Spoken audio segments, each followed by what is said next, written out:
Hi guys. Okay, so I am going to go over the farewell address with you. So I did have to tweak it a little bit just because we're not in school together.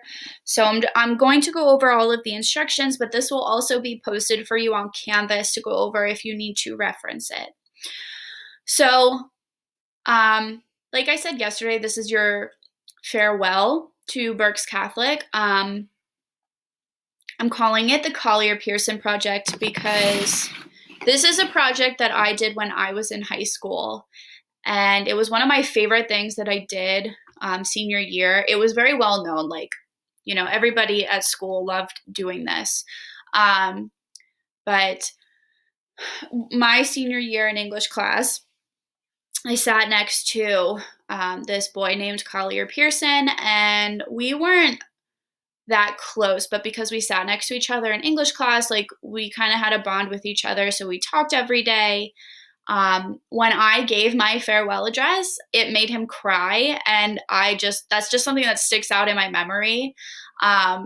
So a couple years ago, he actually passed away in a terrible, tragic car accident.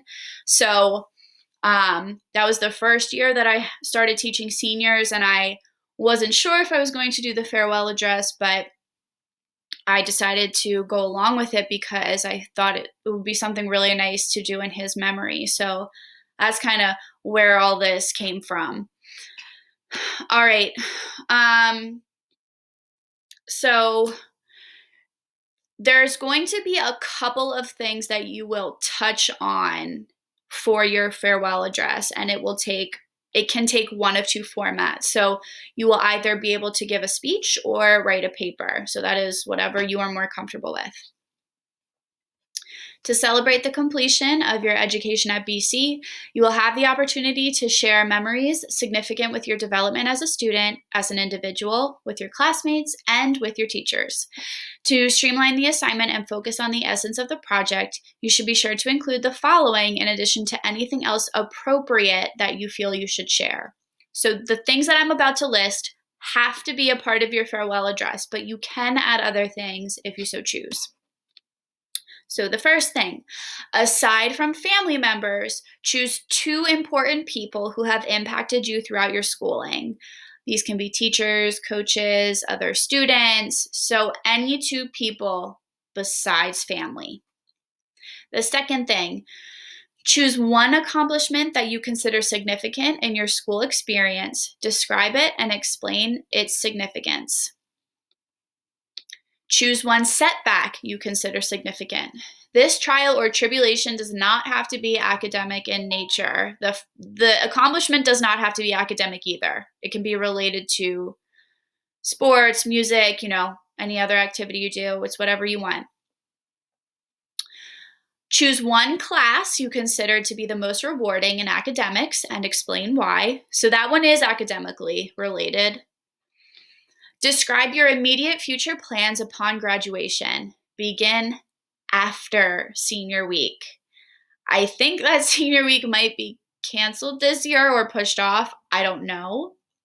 But I don't want to hear about senior week. Okay. So you're going to start after that. So immediate plans. Are you going to college? Are you working? Trade school? Whatever it is.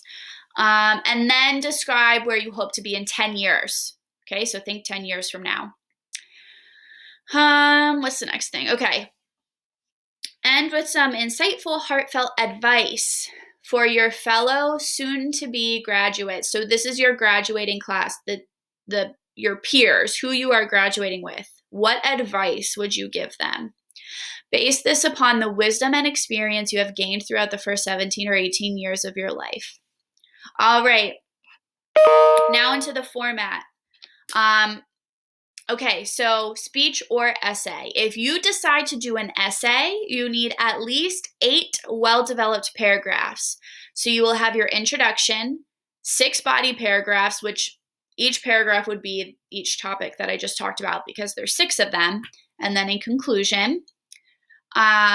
If you do a speech, The required length for the speech is 8 to 10 minutes. So these are your choices. You can do it live through Zoom, and this would be at your class's designated time, or you can record a video of yourself, upload it to YouTube, and then share the link with me, and I will post it for the class to access and see. So it is totally up to you which you do. All right, let's see. Your farewell may not contain any inappropriate content. Please do not be inappropriate. If you do have anything inappropriate, then you're going to get a 0. I have not had to do that yet, so I don't really foresee that being an issue. So let's really briefly go over the other guidelines. Content must be clear and relevant to your reader or listener. No sidebars or secret innuendo among certain classmates. No personal criticisms or personal attacks on classmates or teachers.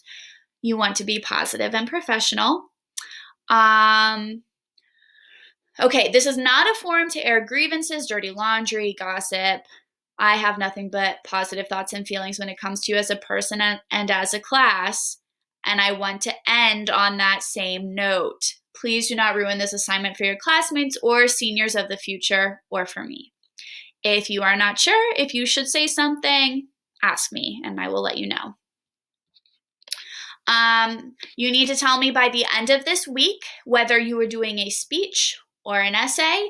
If you decide that you are doing a speech, I also need you to tell me if you plan on doing it live through Zoom or if you plan on recording it and then uploading it to YouTube for me to watch and grade and also post to Canvas. Because I need to allot time. If any of you are doing it through Zoom, then I have to be able to schedule that in, obviously, okay? So I will post a discussion board for that. In the discussion board, just reply to me and tell me what you're doing. And then for speeches, I will start posting or telling you when they're happening the first week of May, and then the papers will also be due the first week of May. All right, guys, so if you have any questions at all on this, I will also, I forgot, I'm also going to post the rubrics and stuff for both the speech and the essay, so you can look over those as well ahead of time, just in case. But if you have any questions on any of that at all, please let me know, and I'll be happy to help.